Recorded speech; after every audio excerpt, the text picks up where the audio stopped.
Hey folks, welcome back. We've got to get back into our more traditional attire.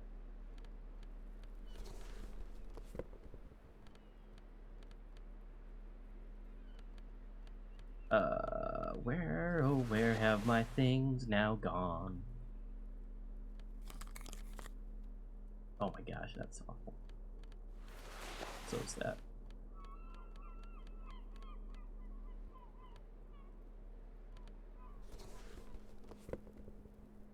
I think I need different shades.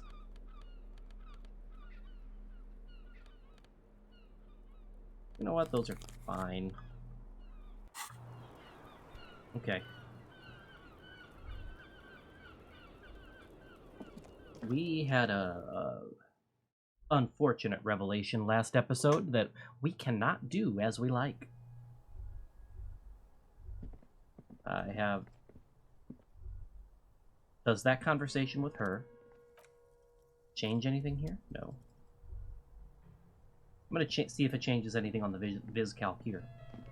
I don't think it will.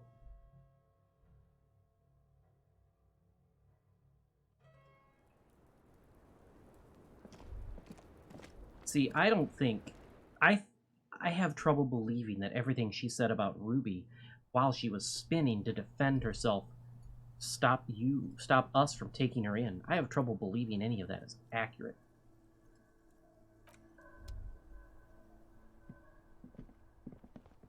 And yeah, it's been more than a week. Almost been 2. But how would there be no signs of anything out on the okay, you know what? Ruby is, as they say, a professional. Look, I'm a cleaner. So it's very possible that, yeah, that wouldn't matter. We have one stop to make. Although while I'm thinking about it, west of the boardwalk. That we're gonna find. Still want to do that. Haven't done that. Tried. Hey, I didn't check the boardwalk, but I thought I did. Alright, fine. No, we're not doing that. Really? That's a really short list of tasks. 3? When did I get a... Whatever.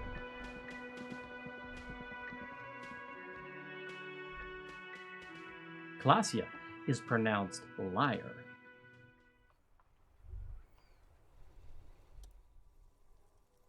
You think you have a pretty hot suspect right now, don't you? That Ruby of yours. Yeah? And? Notice how it came together without casting too much suspicion on Klasia. It was nice and Ruby-centric in the end. Yeah, I already observed that. Anything strike you a bit off about this mismatch? Everything. Well, it didn't have to come from the roof. It could have come from anywhere on the coast. Absolutely, it could have come from anywhere. But you're suddenly so certain it came from the roof behind the window. Bullet was jacketed. Those don't lie around everywhere, do they? Yeah, it's rather rare, but do continue. Bullet was an antique. Strange how you conducted the whole advanced ballistics analysis, and then hand-waved it. Footprints in the pinball workshop didn't fit. No, they didn't. And no one has mentioned hearing the shot. Notice how this hasn't come up at all. Even Hardy and his boys didn't mention it. Neither did you. I'm done thinking about this. Finish thought. That's right. Finish thought. Just finish it. Conveniently go on. She's watching you leave right now, you know that? Free as a bird on that roof. Lighting up a cigarette and thinking, am I glad Ruby's in this shit and not me? Don't listen to this guy. The theory was solid. He's just jealous. Move on. It's no use harassing her further. No, she didn't do it. But I still think she should be taken in. I don't really want anything from free. I do want some health pills, but we're gonna have to get those on the island.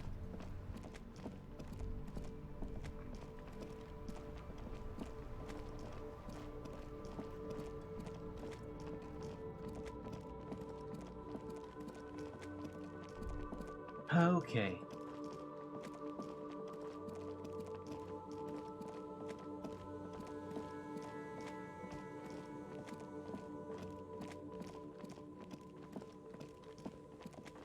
La da da da.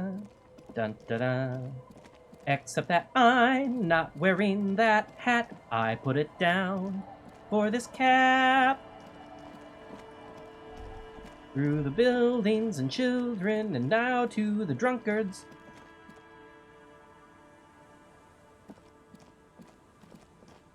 Now I want you to sell to me. The legend, he's back and thirsty. I got smokes and piss and a little... I could have sworn you had, the, health, Nosafed, Grooming, something. Thing in the stuff.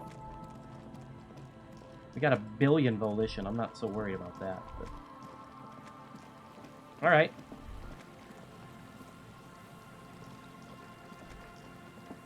So we want to go... We got two things to do. One, go onto the boardwalk.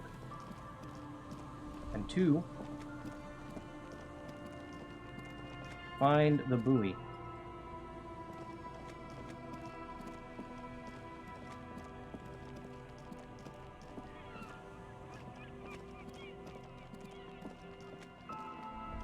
Gotta remember where that blurb popped up. Wasn't here, was it? No, because we can't go there. So do I have to go north of the boardwalk first? I guess that fits.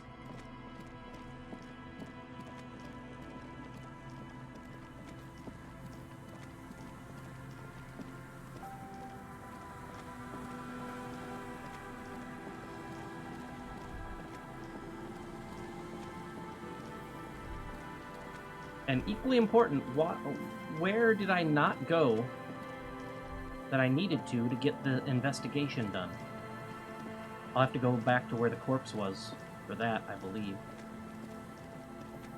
Still not touching that phone. Still not touching that phone.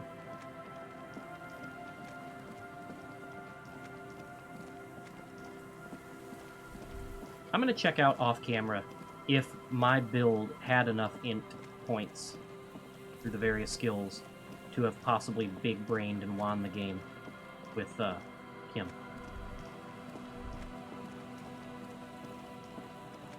Alright, so...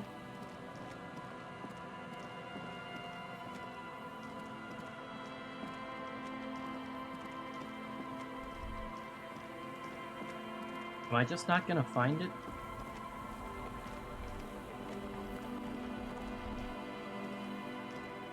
Entirely possible. Entirely plausible.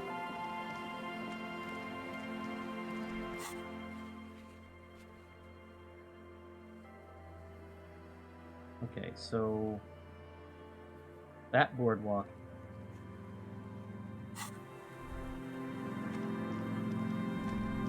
Huh.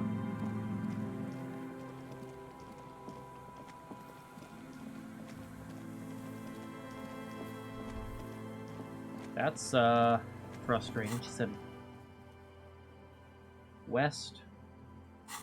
So I would have thought it would have been where the camp was. Did I already get a thought bubble about it not being there, and I commented on it at the time?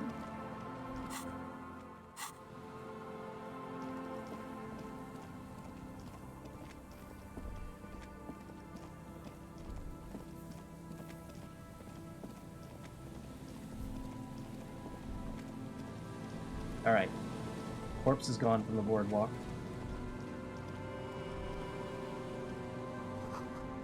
A long way down to your death from here. 20 meters at least. Yeah, but, okay, so... check the boardwalk for bullet traces. But I'm here. I mean... there's a lot of boardwalk to cover.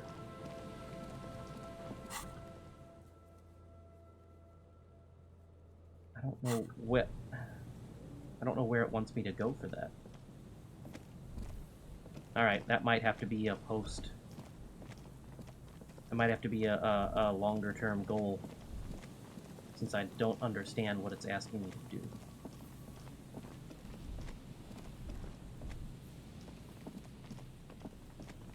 Hey game, you're not supposed to let me look in there. Hey, folks. How's it going, bud? So, theoretically,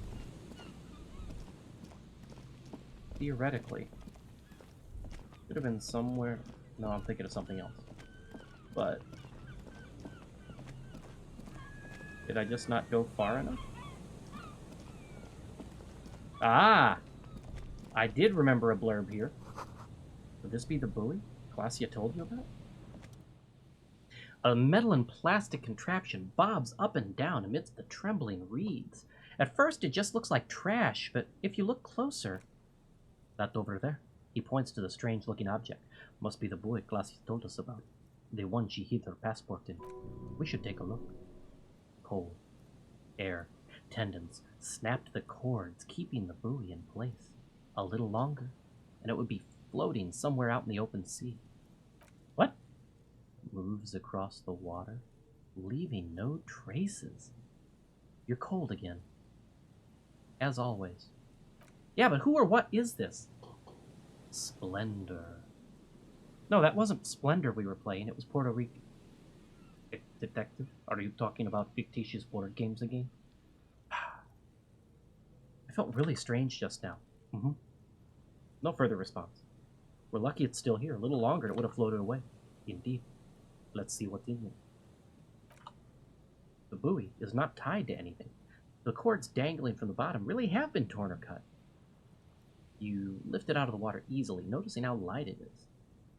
Examine the plastic ball. The number 11 has been written on the yellow plastic. It hasn't been in the water for very long, but it's already discolored and slimy with silt. A latch holds it closed, but only just barely. The brittle metal of the latch has cracked. Simple construction, very unsafe. Shake the buoy. Something in there, splashing around. Sniff it. It smells like you would expect it to smell. A concentrated version of the coast. Salt, industrial slop, and decay. And just a dash of hard liquor, yum! The water this side of the peninsula is cleaner, actually. Smells a little salty. Open it up. A shot glass worth of seawater pours out. Some algae. And nothing else. Well, down. No documents. Who do you think took them? I have no idea. The lieutenant taps his foot, frowning. Like, this is a minor quirk. We knew what was in here anyway. Or, we think we do. This is a small loose end either way. Not important, I hope.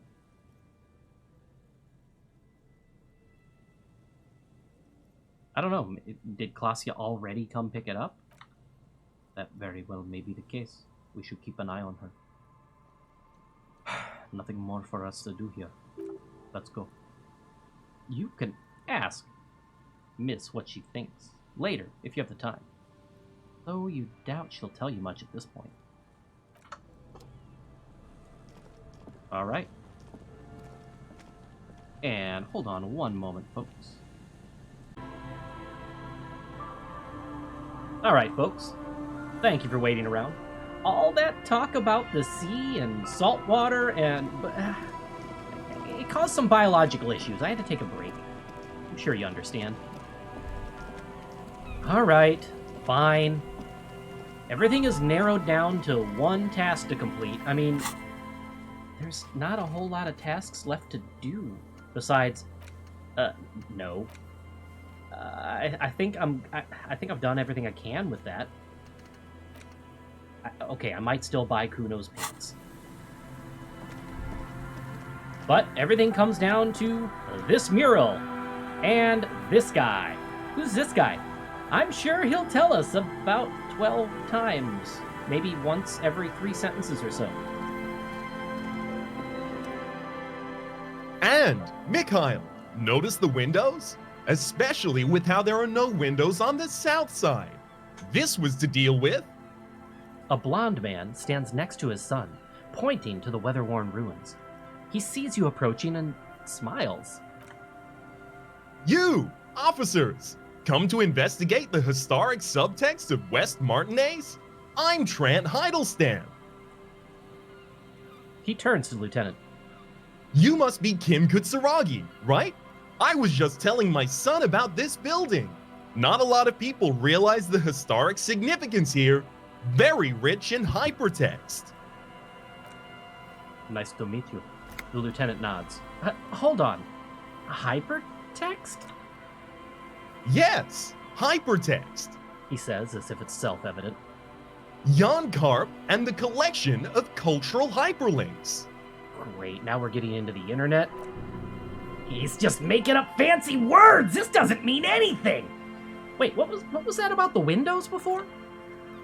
Oh, yes. So, Mikhail, they had to deal with monitor glare, especially in the summer. They still had vector monitors back then. That was 49 years ago, so they didn't have windows on the south wall. Vector... What's a vector? I don't even know. You and Kim know each other? No, I can't say that we've met before, but I've heard of Kim, of course. Mikhail, say hi to the officers. He rests his hand on the boy's shoulder. The child stays hidden behind the hem of his father's coat, clutching to his worm-themed coloring book. If that's not a dragon book, I'm gonna be confused and or disappointed. Mikhail's a little tired today. We spent all night trying to run Orbis on his radio computer. Have you heard of it? It's a programming language used in Grodd. Quite tricky, but he wanted to play this Grodd-made adventure game. We've been making real progress in Worms lately. Like Worms Armageddon? I could get behind that. The man speaks in the artificial cadence of a professor, or someone who's been on too many radio dramas. But I assume you're not here for giant worms when there are so many real things to see. Just as I was telling Mikhail before, this is where the Coalition landed in '08. We could be standing on what is the most interesting landmark in Revachol West. He points to the building again. This man is your half-brother. You feel it. But why? Wow. Get a load of this guy. He really enjoys his trivia. The Orbis programming language is named after its inventor, Victor Orbis, a cybernetician from Grodd. They run Vox in the Occidental countries. Hey, do we start with the obvious, or do we go top down? No, what's so fascinating about an empty old building anyway? Aha! But it's not just any empty old building. He raises his hands to his eyes, springtime sun warming his handsome face. All four of you turn to admire the mural before you. But animate it. Come on. Alright, fine. What a lot of people know is, this used to be the R&D department of Feld Electrical. And Feld, which now sells ink cartridges mostly, was once a top dog in turn-of-the-century cybernetics boom. Oh, so Feld is Hewlett-Packard. Okay. Look at the building looming over you. It looks old and weathered, with seagulls picking apart its stone and metal carcass. Bushy undergrowth has taken hold of the collapsed rooftop. Some kind of bird has set up a nest on a broken windowsill. I don't think I've ever heard of this Feld Electrical. That's not surprising. Only a vestigial ink cartridge and ferrotape manufacturer remains. He adjusts his suit jacket. Yeah, definitely HP. Okay, I mean, I kind of like their laptops. They started out as a Midway Electronics outfit in Königstein 2 centuries ago. After an aggressive move to Revachol, Feld became a global player in the emerging personal electronics market of the pre-revolutionary era. Still, Tricentennial was beating them in business machines. He gestures towards the building. But Feld had an ace up their sleeve. Or should I say, they were developing an ace up their sleeve. He grins. I'm mixing my metaphors here. I mean, I guess that works. Trant, are you into card games more than I thought you were? What was that, Ace? It was here in Martinez, possibly this very building, that they developed prototypes for a tape computer. A tape computer? Mm-hmm. An elegant folding mechanism of rollers and ferrotape ribbons, portable enough to be a take-it-home solution, revolutionizing business machines, possibly even bringing them to the average consumer. So, when I was little, my older brother had all sorts of fun tech stuff. He was significantly older than me. We're talking like a decade and a half of difference. So, I had all sorts of old stuff that other people didn't. Other people were playing Nintendos. I had a Commodore 64. And one of the early things about the Commodore 64 is that before they used data discs, they used cassette tapes. And the cassette tapes held the data in sound format in a way I don't understand. So it's a weird way of how this game's alternate technology is kind of mirroring our technology, but not exactly enough that it's stale. That, and try to tell someone that we store data on a cassette tape nowadays, and they're just gonna laugh at you. I have trouble believing it myself. I mean, it's almost like punch cards, but even more ridiculous, right? Which is a feat of engineering today's giants Ream, ICN, and ZAM haven't achieved yet. He grins, admiring the sentence he just produced. He assumes something like a combat stance, facing the wind. Great, Trant is an anime character. So what happened? Indeed. What? I asked you.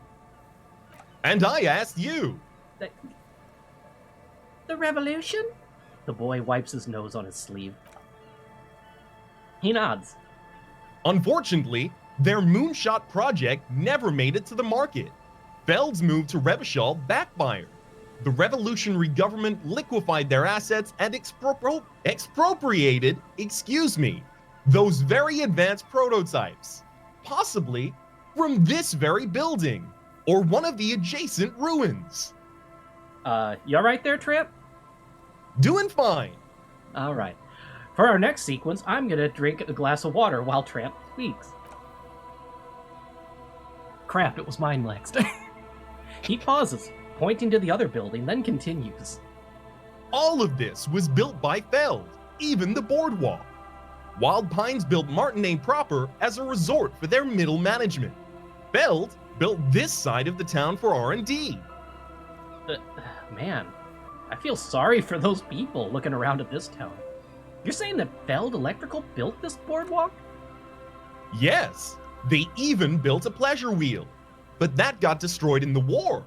So, one of the things that you can say if you're being a dumb and or bad Harry earlier in the game is the phrase, I can't even believe I'm saying this on stream, but you end up saying somebody went and took a ride on the cock carousel.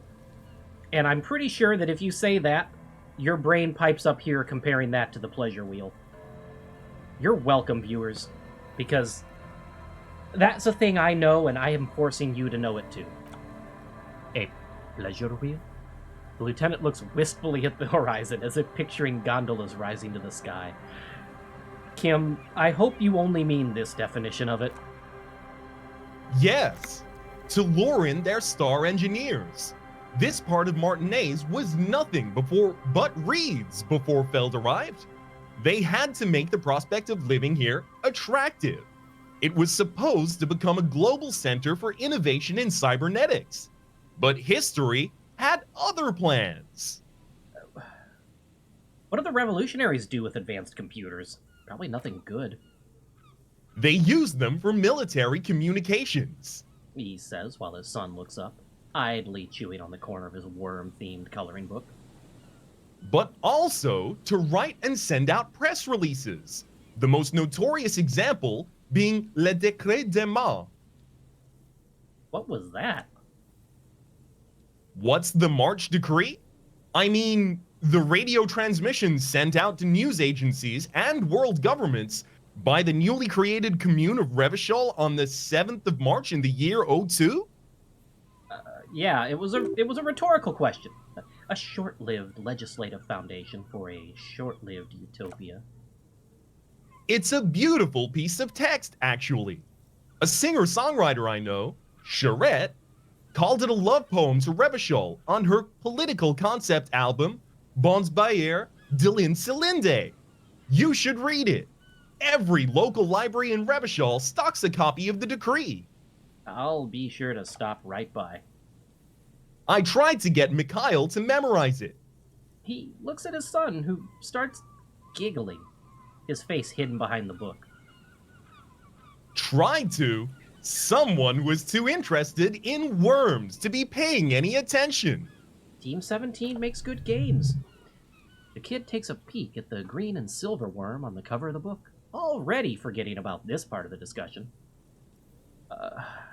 Alright, fine. What happened to the company people? I guess we're just gonna talk about all this forever. Oh, I'm afraid it didn't end too well for the boys. He smiles again as if he's somehow personally responsible for this bleak turn of events. But this story is a bit too dark for little Mikhail here. Now, if you were to ask about tape computers... Oh, he means that the boys got shot by the communists. The Boys... The Boys was a series on Amazon. We're not gonna ruin a child's day. I have really gone out of my way not to do that in this playthrough. Tape computers, right? Tape computers. He nods, wind tootling his shoe. Now I need a glass of water. Wind tootling his suit jacket. So how do tape computers work? Is that like radio computers? Actually, no one knows. Really? No one even knows what a computer made entirely of tape would look like. But word has it, they were very elegant, exquisite, alien-looking turn-of-the-century hardware. He raises his finger, remembering something. Buckle up! 10 years ago, I did a little freelancing, I guess you could say. I was a special consultant for an exhibition at the Wompty Dumpty Dom Center in Vredefort Oranje. It raised the same questions, and we had a lengthy discussions with Paul Ackerman, who was head curator at the time. This was before the twins Keith and Guy Juice joined the team, trying to... Hold on, at the what center? The Wompty Dumpty Dom Center in Vredefort Oranje. That can't be a real name. Yeah, see? Thank you, game. Did he just say Wompty Dumpty Dom Center? He did! He did say Wompty Dumpty Dom Center, like it's the most natural thing in the world. The game even agrees with me. What the hell is a Wompty Dumpty Dom Center? I don't care who these other people are, how many times are we gonna say Wompty Dumpty Dom Center? Ugh. Do I really want to go down this rabbit hole, folks? Okay, the WDD set, that's not better. The Wompity Dompity Doo Center, Paul Keith and Jai Hughes. What are you talking about? The WDDC for the Contemporary Arts. There it is again, those words. The exhibition itself drew on Lagerman's notion of memory, and so there were some parallels. That's why the head curator, Paul Ackerman, You're making chose this to... up. Kim, is he making this up? In fact, I'm not. The Wompty Dumpty Dom Center, He says casually.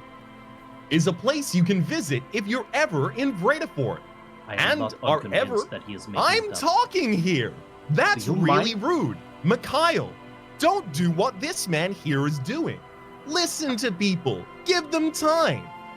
I'm not gonna give someone time to say Wompty Dumpty Dom Center 13 times in a conversation. Frankly, it was not 13, but it was still excessive. Then you're going to miss out on an exhibition space / contemporary arts research center. But perhaps I should return to the tape computers. Please do. As I was saying, the device itself was very elegant, fragile even. One could write directly on the tape using a special chemical solution.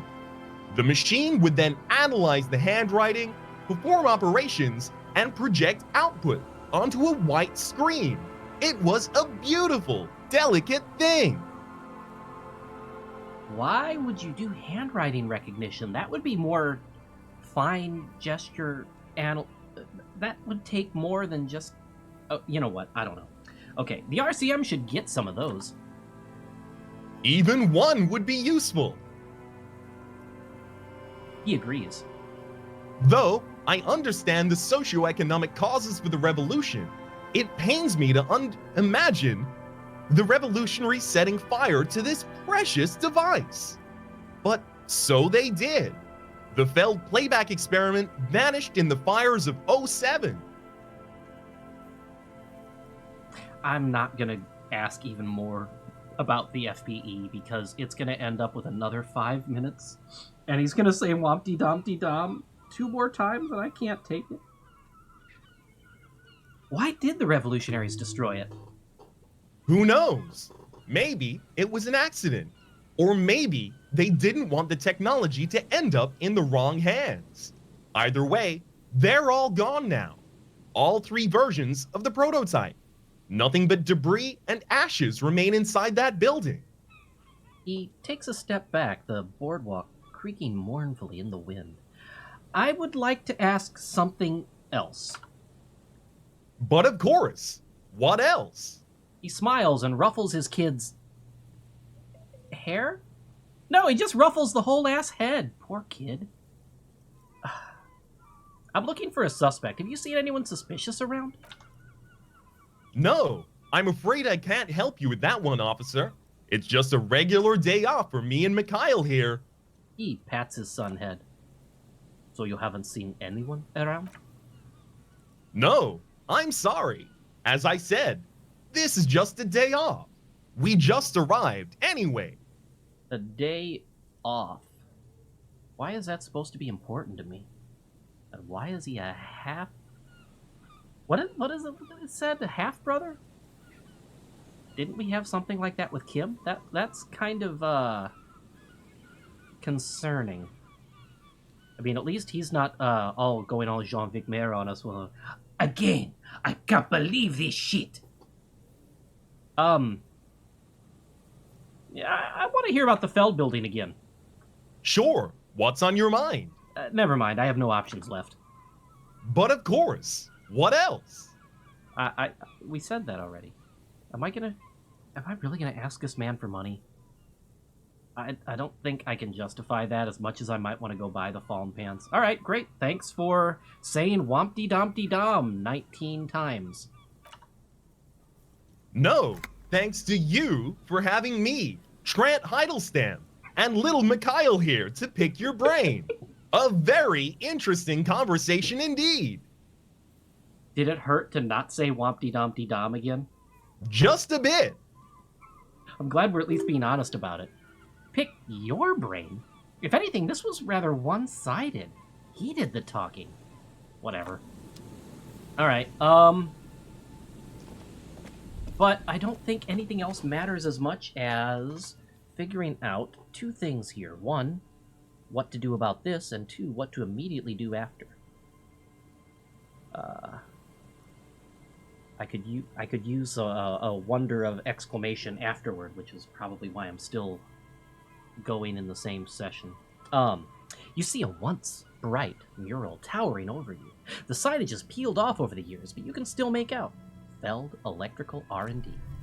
A slogan used to intertwine with the loops a long time ago. Now only a shadow of peeled letters remains. It says, "Tomorrow is just a whisper away." Step closer. Above the mural, a collapsed roof, broken windows set in walls that are cracking and will soon also fall, and the coastal breeze rustling and sighing in the remains of the edifice. Feld Electrical. You only know them as a small company that makes ink cartridges. It's not like you just listened to someone talk for 20 minutes about what else they did. There's something in the wind. Sometimes the only way to go forward is to fail first. Why do I feel like I know this place? Indeed. Somehow you knew it was here. An urban ruin gutted by looters that once used to consume money and dispense warmth and light. You felt it before, when it rained in Martinez, and you felt the cold of the rain. The feeling persists. It has been in you ever since. Could Ruby be in there? In there? She could. Or, he points behind you. She could be in the identical ruin over there. Or in that boat shack. In that church tower, maybe.